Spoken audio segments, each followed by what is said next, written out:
Bueno, el título del mensaje de hoy es el siguiente. ¿Estás preparado para su venida? Y voy a hablarles acerca de la segunda venida del Señor, pero antes de hablar de la segunda venida, para que se pueda entender lo que voy a explicar, brevemente te quiero contar acerca de la primer venida del Señor. Nosotros los 25 de diciembre, sabemos que esa es una fecha que no fue la real, la específica, pero los 25 de diciembre de cada año celebramos la Navidad, porque en esa fecha recordamos que Jesús vino y nació en un pesebre. Esa fue la primer venida de Jesucristo a la tierra. Y en ese momento Él vino por nosotros los pecadores, porque vos y yo, cada uno de nosotros teníamos que estar en la cruz.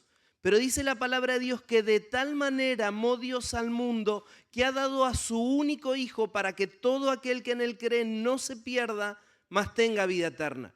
Entonces, en lugar de estar vos clavado en una cruz o yo, vino nuestro Salvador Jesucristo y en esa primer venida vino a ser el Salvador, el Redentor, el Libertador. Y Él vino, murió, resucitó y ascendió a la diestra del Padre. Pero el Señor, a lo largo de toda su palabra, Él anunció que iba a volver. Esa es la segunda venida de Cristo, es lo que estamos esperando. Se anunció en el Antiguo Testamento. Abrís la Biblia, empezás a leer y habla de su venida, de su regreso, tantísimas veces. Jesús, antes de su muerte, en los 4 evangelios relata acerca de su venida. El Señor quiere que nosotros estemos mirando la segunda venida. Y muchas veces nos olvidamos de este tema que es central. Se puede predicar un mensaje de prosperidad y olvidarnos de esto tan central. Podemos girar en prédicas alrededor del ser humano, del Jesucristo vallaspirina. Acércate a Jesús y te vas a sentir bien. Pero nos olvidamos de un momento glorioso, que Cristo viene como Rey a reinar y que nosotros debemos estar esperándolo. Y que para nosotros eso es sinónimo de victoria. La victoria de Cristo en su segunda venida es nuestra victoria. Y tenemos que amar esta segunda venida, tenemos que desearla. Por eso te voy a estar compartiendo un breve videíto acerca de la segunda venida. Si pueden apagar ahí y las luces. Esto es un breve resumen en 1 minuto 20, 1 minuto 30, acerca de la segunda venida.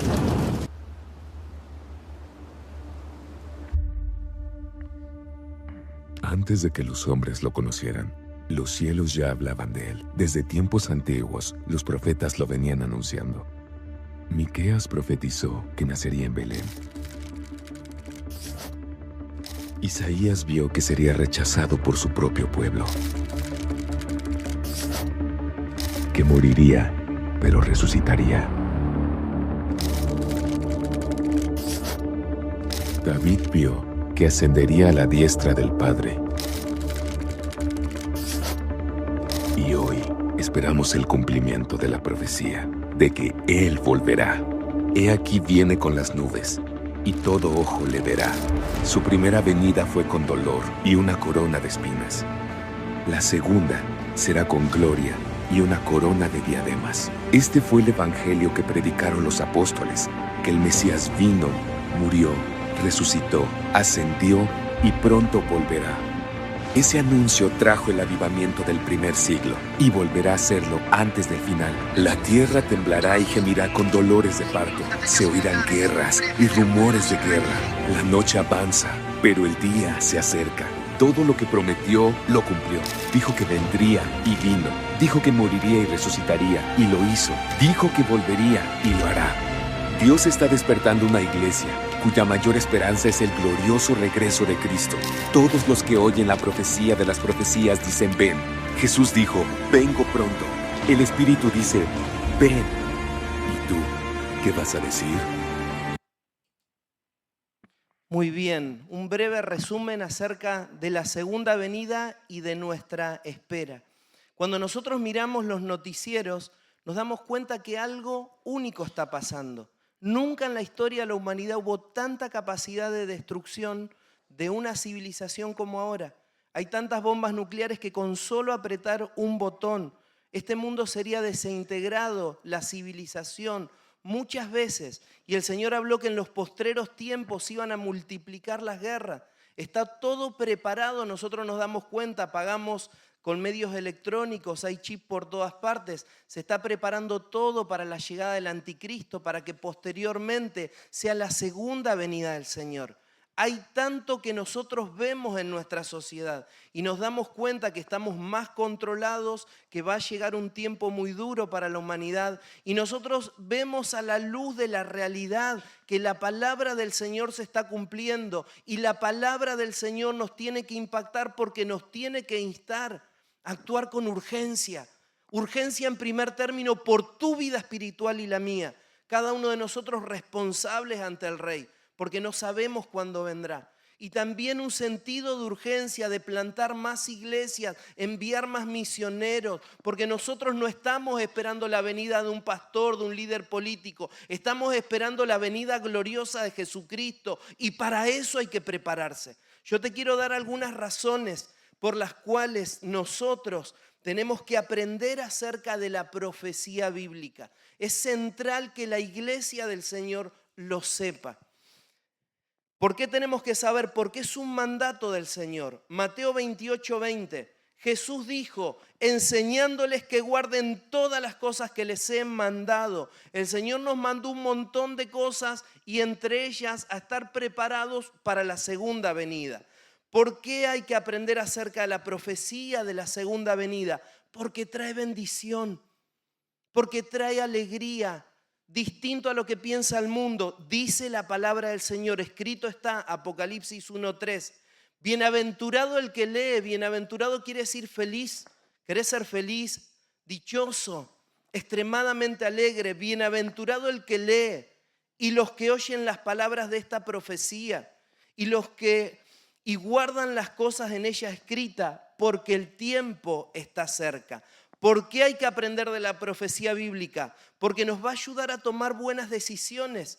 Hebreos 10:25 dice, no dejando nosotros de congregarnos como algunos tienen por costumbre, sino tanto más exhortándonos viendo que aquel día se acerca. Es decir, nosotros hoy estamos congregándonos porque es un mandato divino y también sabiendo que aquel día se acerca, nos tenemos que animar, decir, no abandones, no aflojes, cuídate, cuida tu vida de santidad, que tu vasija está llena de aceite. Por lo tanto, la profecía nos ayuda a tomar decisiones hoy. ¿Por qué? Porque la leche espiritual produce iglesias bebés, pero el alimento sólido produce iglesias maduras, iglesias guerreras, iglesias despiertas. Y eso es lo que queremos ser, porque necesitamos estar preparados, ya que desconocemos el día y la hora en que el Señor vendrá. Nadie lo sabe. Porque necesitamos tener aceite en nuestras vasijas. Hermanos, mientras esperamos al Señor, tenemos que tener la presencia del Espíritu Santo. ¿Cómo está tu aceite? ¿Cómo está la presencia de Dios en tu vida? Parábola de las 10 vírgenes. ¿Estás preparado para su venida? Hoy te quiero invitar a que puedas abrir tu Biblia en Mateo 24, capítulo 44 al 45. Recordemos que la venida del Señor es nuestra victoria. ¿Cuántas veces nos ha pasado frente al dolor, frente a la injusticia, frente a la enfermedad, de decir, Señor, esto no da para más? Mira qué tremendo vivir en esta tierra. Cuando hemos recibido una noticia devastadora, nosotros decimos, ¿para qué?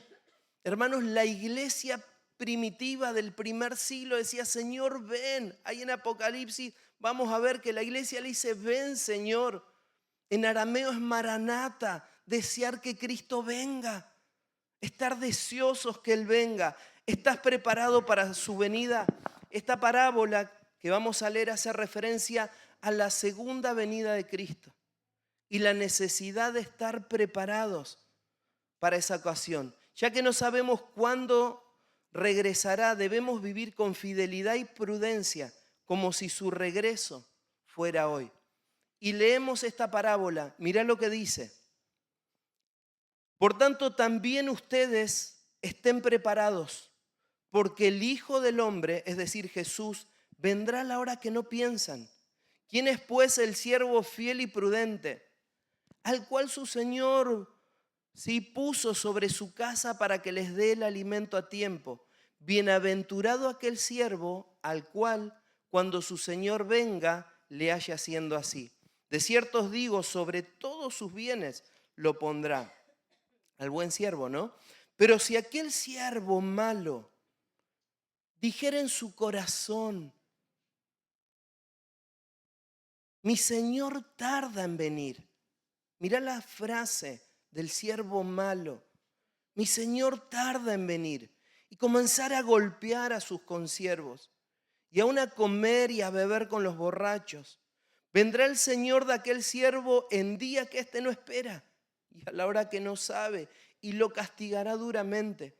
Y pondrá su parte con los hipócritas. Y allí será el lloro y el crujir de dientes. Amén.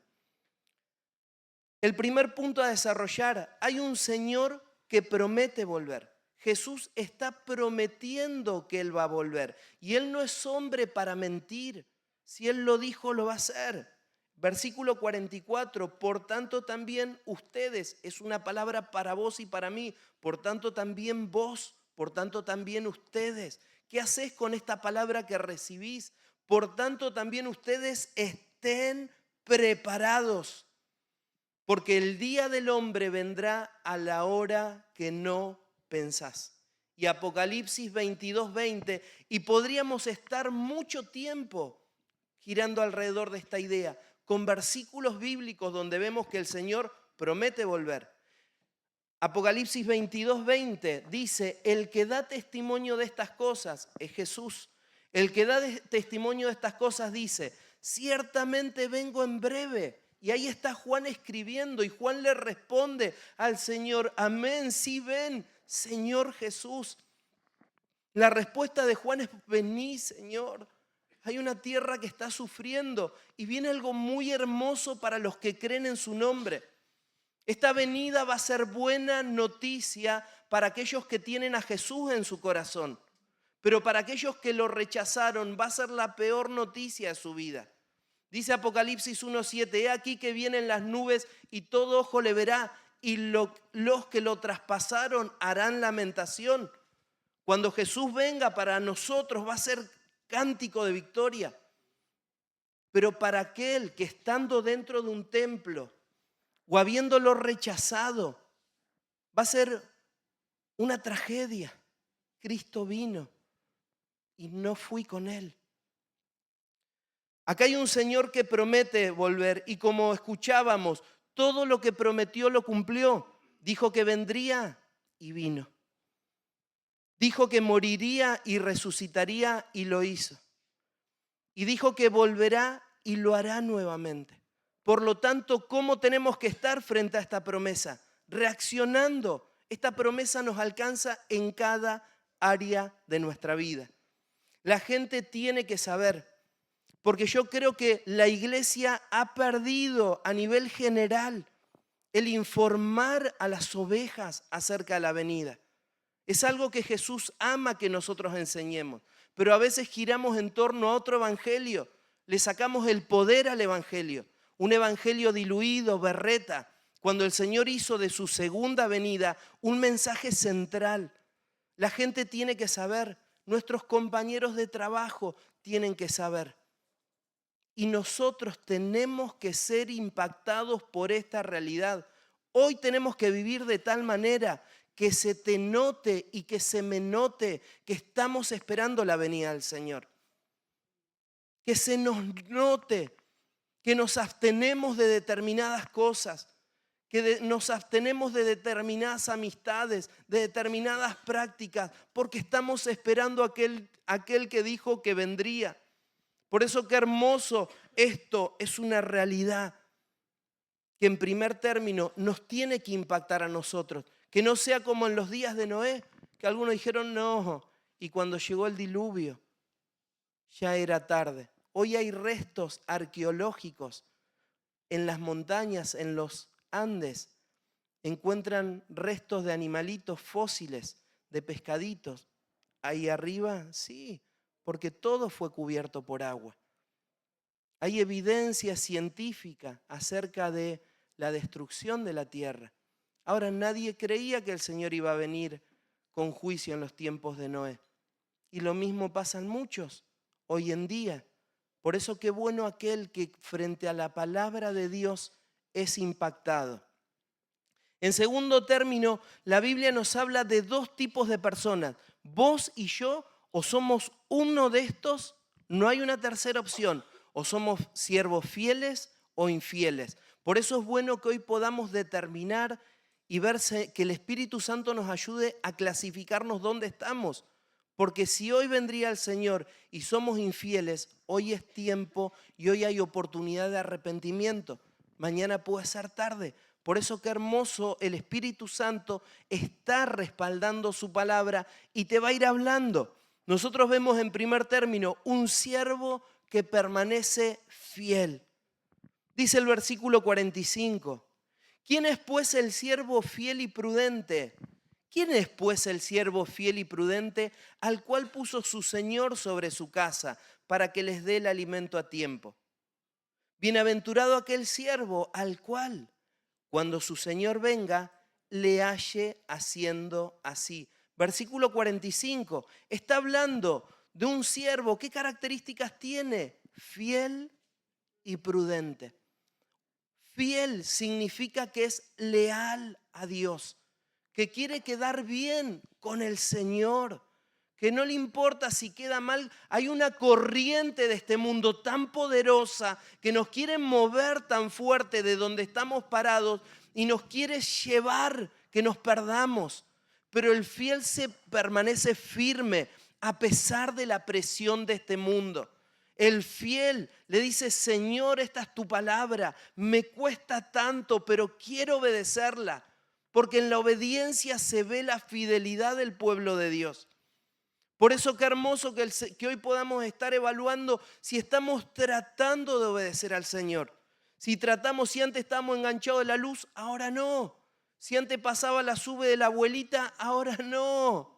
Si antes hacía algún tipo de trampa, ahora no. Si antes miraba a la mujer del otro, ahora no. Si antes era adicto a la pornografía, ahora no. Esto me tiene que llevar a un cambio de vida fiel a Él. Esto es muy hermoso, porque se trata de nuestra relación con Él. Esto es vertical. A veces nosotros perdemos de vista el enfoque. Pensamos que hay que agradar a una persona, que hay que quedar bien con un líder espiritual. Si bien hay un orden, tiene que haber amor, hay que haber sujeción, pero el que nos viene a buscar, el Rey de Reyes, es nuestro Señor Jesucristo. Por eso qué hermoso poder estar bien ante los ojos de Él. Dice: siervo fiel y prudente. El prudente es el que la piensa. A ver, Señor, ¿qué dice tu palabra? Soy papá y me cuesta tanto. ¿Qué dice tu palabra? Señor, tengo esta circunstancia en el trabajo. ¿Qué dice tu palabra? El prudente es el que evalúa sus pasos. Señor, ¿a quién estoy dejando entrar en mi corazón? ¿A quién estoy dejando entrar en mi familia? ¿Con quién me estoy relacionando? El prudente analiza, no se manda de una. Y hay bendición. Quizás otros le dicen: pero mirá qué corto que sos, siempre vos y tu Dios. Pero hay bendición. El Señor al siervo fiel y prudente, mirá qué hermoso el Señor. Dice que lo puso sobre su casa. Es decir, cuando nosotros venimos al Señor, Dios te ve con un propósito enorme y te pone bajo una responsabilidad. Te da cosas para administrar que son de Él. Te da la familia para administrarlo. Los que tenemos hijos, el talento que te dio, Dios te dio talentos para administrarlos. Te ha dado recursos de distintos tipos. Te ha dado quizás hermanos para ministrar dentro de la iglesia. El Señor nos ha dado y dice, puso sobre su casa. ¿Para qué? Para dar alimento, versículo 45, a su tiempo. Ahora, mirá qué privilegio que el Señor nos puso para dar alimento. ¿A quién se le da alimento? Al hambriento, aquel que está en necesidad.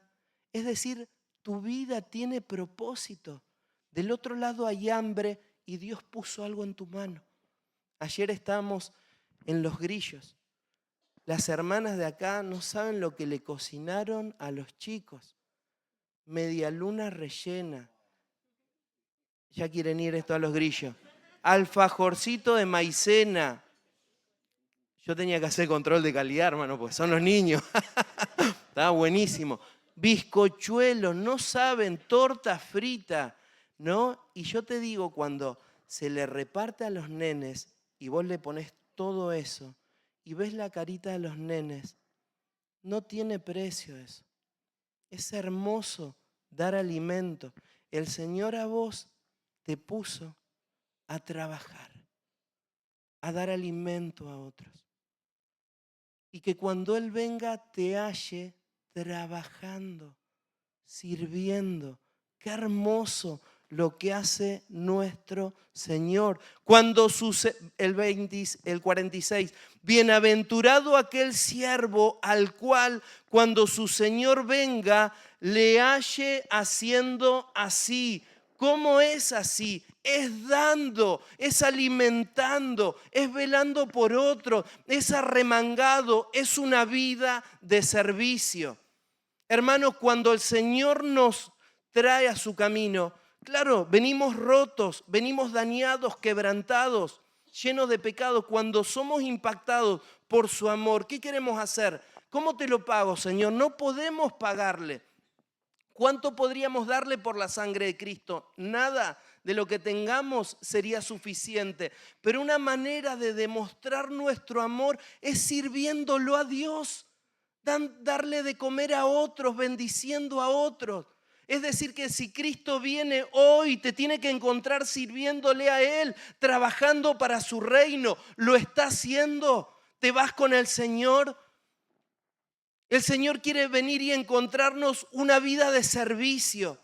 Una vida no alcanza solamente el servicio, tenemos que estar conectados con Él. Pero cuando nosotros le amamos a Él y servimos y viene el Señor, nos vamos con Él. Es una buena noticia. Por eso el diablo nos quiere a nosotros cristianos pasivos, alimentarnos e irnos, pero el Señor te dice, hay propósito en tu vida, te puse alimento para darle a otros y cuando yo venga te quiero encontrar dándole alimento a ellos. Por eso es muy importante, vidas con propósito, vidas con propósito. Por otro lado, tenemos a un mal siervo, versículo 48. Hoy definamos de qué lado estamos. No hay término intermedio. Pero si aquel siervo malo dijera en su corazón, mirá lo que dice el siervo malo. Acá hay algo que se nos puede venir. ¿Cómo estás reaccionando frente a la segunda venida de Cristo? Si aquel siervo malo dijera en su corazón, mi Señor tarda en venir. El siervo malo pierde el sentido de urgencia. No sé cuándo será. Dale que va. Viví la vida loca. Hacé la tuya. Porque perdió el sentido de urgencia. Perdió el estar velando y orando. Perdió el estar, Señor, aguardo tu venida, porque tú lo has dicho. Por eso qué importante hoy, si nosotros decimos en nuestro corazón y vivimos como si el Señor no llegaría, estamos formando parte de la lista del siervo malo. Pero si aquel siervo dijera en su corazón, mi Señor tarda en venir, y comenzare a golpear a sus consiervos, enloqueció y aún a comer y a beber con los borrachos. En primer lugar, mi Señor tarda en venir, se descuida espiritualmente. Estar esperando la venida del Señor es estar a punto espiritualmente. Es ver cada día, Señor, ¿cómo vengo espiritualmente? Mostrame, quiero estar a punto. Ahora, cuando nosotros decimos tarda en venir, nos relajamos, nos vamos deslizando espiritualmente. Por eso qué hermoso hoy poder creerle a las palabras del Señor. En segundo término, ¿qué hace? Golpea a sus consiervos. Hay un maltrato hacia otros creyentes, a quienes debería alimentar y cuidar, a su familia. Los golpea. ¿Qué significa esto? Que hay un descuido, que hay un ataque, ya sea de actitudes o de palabras. Porque cuando nosotros empezamos a descuidarnos, empezamos a obrar de esa manera, no solo no cuida a los suyos, sino que los daña, posiblemente con actitudes y con palabras. Se vuelve, esto es clave, se vuelve mundano. Se vuelve mundano, porque dice, mirá qué claro que es. Dice, y empieza aún a comer y a beber con los borrachos. De pronto cambió, se vuelve mundano comer y beber con los borrachos. Cambió totalmente el enfoque. Dios no vuelve, tarda en venir. Y su manera, su testimonio, ¿por dónde queda? Por el piso. Por eso qué hermoso, hermanos, hoy, Señor, espero tu venida. Quiero cuidarme a la espera de tu venida. Y algo muy importante, cambia de amistades. A los creyentes, ¿qué hace? Los ataca. Esto es típico del carnal. Al creyente lo ataca. Quizá viene a la iglesia y critica a todos, pero hace junta con pecadores. Vos fijate cómo es el corazón de se vuelve totalmente carnal. A los que siguen al Señor, palo. Y a los otros los abraza. Una característica del carnal. Por eso, Señor, ayúdame a amar a la iglesia. Si veo a alguno que está mal, orar, pero no darle palo. No golpear al que tengo que alimentar. Y cambia de amistades, mirá.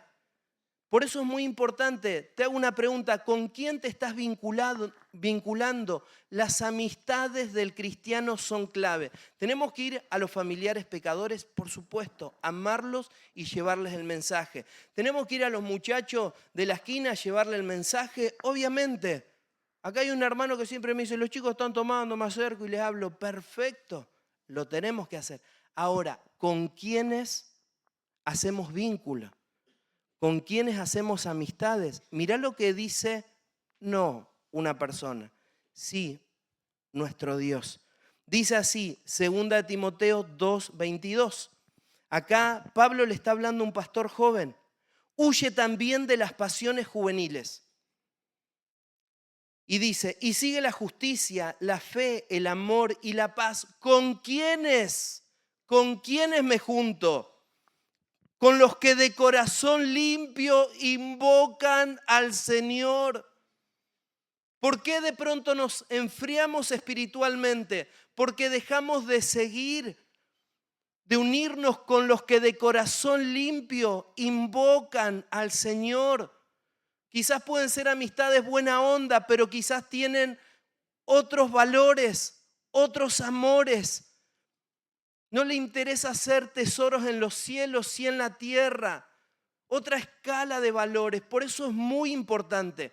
Hermano, necesitamos tener amistades cristianas. Algunas personas dicen, no, pues en la iglesia no encuentro a nadie. El problema sos vos. Así de corto. Porque hay un montón de gente y todos tenemos defectos. Todos tenemos defectos y muchos.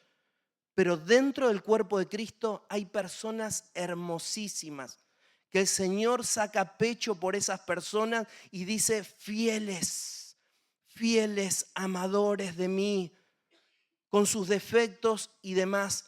Pero tenemos que ser intencionales en vincularnos con aquellos que aman al Señor. Un matrimonio que tiene otro matrimonio amigo que ama al Señor, tu matrimonio va a ser bendecido tremendamente.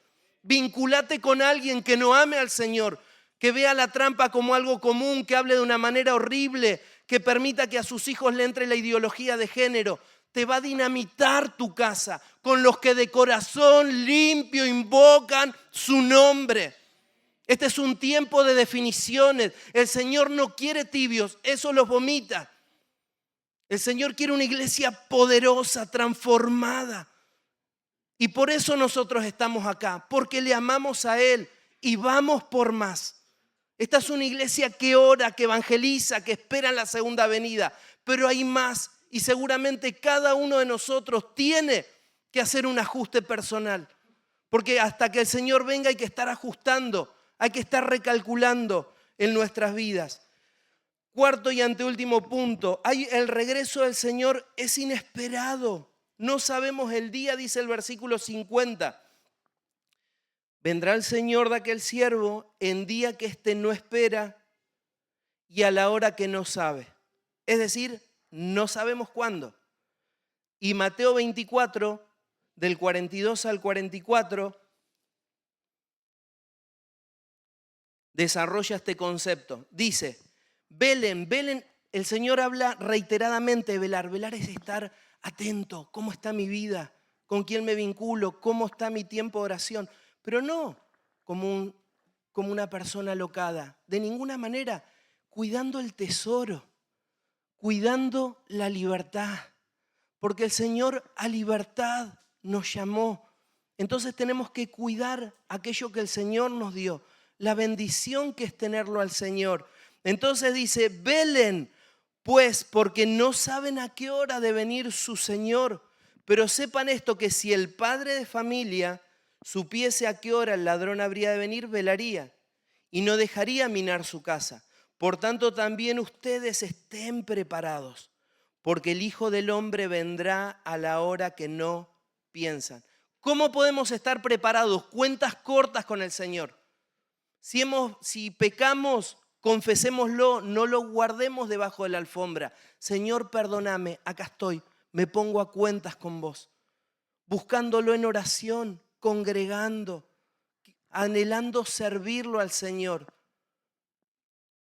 Determinados también, porque ser cristiano es nadar en contra de la corriente. Tenemos que tener el no en nuestros labios. Esto no, esto en casa no. Y se van a levantar, pero Dios respalda al de carácter firme. Dios respalda a aquellos que dicen, mi casa y yo. Te va a respaldar el Señor. Y a veces cuesta. Qué hermoso lo que Dios quiere hacer. Es un regreso inesperado, pero hay señales. Jesús dijo, miren la higuera. Cuando empieza a brotar, es que el verano está cerca. Miremos, y después el Mateo nos deja un montón de señales antes del fin. Guerras y rumores de guerra. Preguntémosle a Ucrania, a Rusia, a China, a Taiwán, tantos lugares. Se están armando hasta los dientes. Cuando uno lee que, por ejemplo, vieron la bomba de Hiroshima y Nagasaki, que era algo tremendo. Bueno, ahora una bomba de los rusos, de los norteamericanos, es 1000 veces mayor que esa y tienen miles. Es decir, el ser humano se ha depravado tanto que no sabe cómo, porque dicen, bueno, mientras más bombas tenga, vos no me vas a tirar una bomba porque nos morimos todos. Esa es la lógica, pero en algún momento alguno, se duerme y se apoya en el botón rojo. Cuando leemos en Apocalipsis, mueren de a millones. Lean qué porcentaje de la población muere en los juicios de Apocalipsis. Quizá el norcoreano se durmió al lado del botón rojo, ¿no? Y es así, las pestes, la maldad, el aumento del conocimiento, dice Daniel. Hermanos, todos preparados para que llegue alguien que domine todo, un ser llamado anticristo. Nosotros tenemos seres horribles, personajes de la historia horribles, un Hitler, un Stalin, ¿no? Y muchos más que gobernaron, que fueron tremendos, pero son como una muestra gratis de supermercado frente a lo que viene. Viene el tirano, poseído por el diablo. Entonces, cuando nosotros vemos la palabra, vemos que señales hay y que nosotros tenemos un mensaje de poder y que hay personas que van a pasar una eternidad en un infierno que es eterno y real. Por eso nosotros tenemos buenas noticias. Evangélicos, viene de evangelio. El evangelio es buenas noticias de salvación para nosotros Estamos ya avisados, vivimos con el diario del lunes, sabemos lo que va a pasar. Lo último, y cierro, hermanos, hay una recompensa. Hay una recompensa para todos aquellos que permanecen fieles. Si lees en Apocalipsis, dice, al que venciere le daré que coma del árbol de la vida, al que venciere estará con vestiduras blancas. Hay bendición para el que venza. Permanece fiel hasta el fin. Quiero que nos veamos en la eternidad, en esa morada que el Señor fue a preparar. Qué lindo si vos estás en aquel barrio y yo en esto y nos vemos. Yo quiero que el Señor me haga una casa que dé a un río. Me encanta. Así puedo pescar. No sé cuántos aman la pesca. Ahí Gaby Frasquia también, Pablo también. Ahí nos juntamos. ¿Qué les parece? ¿No? Mateo, una recompensa y un juicio. Dice así, de cierto les digo que sobre todos sus bienes, este para el obrero fiel, de cierto les digo que sobre todos sus bienes le pondrá. Es decir, el Señor lo puso a administrar su casa. Pero si este la hace bien, cuando el Señor venga le va a dar una recompensa muchísimo más grande. Dice la palabra, en lo poco, en lo mucho te pondré. Entra en el gozo del Señor. Viene algo grande para cada uno de nosotros espiritualmente. Y hermanos, mientras esperamos la venida, estar alerta nos produce una vida de victoria. Porque estar alejados del pecado es tener una vida con menos problemas. El pecado nos afecta a nosotros, pero el daño colateral hace sufrir a personas que amamos. El pecado es destrucción. Por lo tanto, mientras esperamos la segunda venida de Cristo, va a ser bueno para la eternidad, pero en el día a día es hermoso porque el Señor produce de vos y de mi persona una mejor versión. Vamos a ver con más amor a los que nos rodean, menos odio, vamos a soltar el perdón. Nos vamos a cuidar de cometer determinados pecados que dañan con un impacto tan profundo, tan profundo las familias, los hogares. Vamos a abstenernos de muchas cosas que nos dañan. Es ganar, ganar. Ganaremos en la eternidad, ganamos en el presente. Buscar a Dios siempre es ganancia. Son familias protegidas, son familias que están seguras. Entonces le dice el Señor, al que hizo bien las cosas o trató de hacerlo. Versículo 47, de cierto te digo que sobre todos tus bienes te pondré. Y al otro, al cabezón, al que dijo, mi Señor tarda. Y empezó a juntarse con los borrachos y pegarle a los que tenía que cuidar. ¿Qué dice el 51? Y lo castigará duramente. Y pondrá su parte con los hipócritas, allí será el lloro y el crujir de dientes. Mateo 25, 46 es muy sintético lo que dice. Mateo 25, 46. Fin de los tiempos, venida del Señor. E irán estos al castigo eterno. ¿Qué es el castigo eterno? Que parece que no se predica en algunos lugares. Es un infierno eterno. Nosotros muchas veces decimos, ¿por qué tanta injusticia? Viene el tiempo de la justicia, viene el tiempo, Jesús va a venir como juez y en la segunda venida aquellos que han decidido darle la espalda al Señor, en lugar de recibirlo en su corazón cuando había tiempo, lo rechazaron. Viene el castigo eterno. Y a los justos, ¿quiénes son justos? Aquellos que recibieron al Señor y fueron limpios con la sangre del Cordero, porque no podemos limpiarnos a nosotros mismos. Los pecados nos superan. Hizo falta un derramamiento de sangre y que la sangre de Cristo diga, pague el precio de tu deuda espiritual y que el Señor te dé un libre deuda, que diga, sos perdonado, la deuda ha sido cancelada por medio de mi Hijo Jesucristo. Esos somos los justos. Ahora, si alguno de los presentes hoy acá no le ha entregado su vida al Señor, tu vida está en pecado y estás en problemas. Si viene el Señor, no te vas con Él. Vas a un castigo eterno. Ahora, ¿cuál es la puerta, pastor, para poder tener la vida eterna? Entregarle la vida al Señor, pedirle perdón por los pecados. Y obviamente que estamos en una lucha. ¿Quién no peca diariamente? Y tenemos que pedirle perdón al Señor. Pero la sangre de Jesucristo nos limpia de todo pecado. Y si confesamos nuestros pecados, Él es fiel y justo para perdonar nuestros pecados y limpiarnos de toda maldad. Y además el Señor habla de lo que es santificación. Hay un proceso que se da. Cuando nosotros venimos al Señor, quizás tenemos miles de cosas malas. Pero en un proceso llamado santificación, dice: aquel que comenzó la buena obra será fiel en terminarla. Es decir, antes insultaban, tenía problemas de arriba abajo, todas las malas palabras, ¿no? De la A a la Z. Empiezo a venir al Señor y menos, y Señor, me cuesta, qué boca sucia que soy. Y en algún momento, acercándonos al Señor, ¿qué pasó? Dejé de decir malas palabras. Y de pronto luchamos con un pecado sexual y volvíamos a caer, pero mis ojos estaban puestos en Jesús. Y pasaba más tiempo y volvía a caer, pero lo seguía mirando al Señor. Y en determinado momento, libre por la sangre de Cristo, una adicción. Por eso qué hermoso, hermanos, permanezcamos en Él. Dice ahí: e irán estos al castigo eterno y los justos a la vida eterna. ¿Estás preparado para la venida del Señor? ¿Tu vida está preparada? Si no, hoy es tiempo. El Señor no es complicado como nosotros. Nosotros decimos: a ver si te perdono. No, el Señor perdona. El Señor ama, el Señor perdona acá y ahora. Yo te quiero animar, no importa lo que hayas hecho, ponete debajo de la sangre de Cristo y te perdona de todos tus pecados. Dice 2 Corintios 5:17 que si alguno está en Cristo, nueva criatura es. Las cosas viejas pasaron, todas son hechas nuevas. Nos ponemos de pie, queridos hermanos. Invito a los músicos.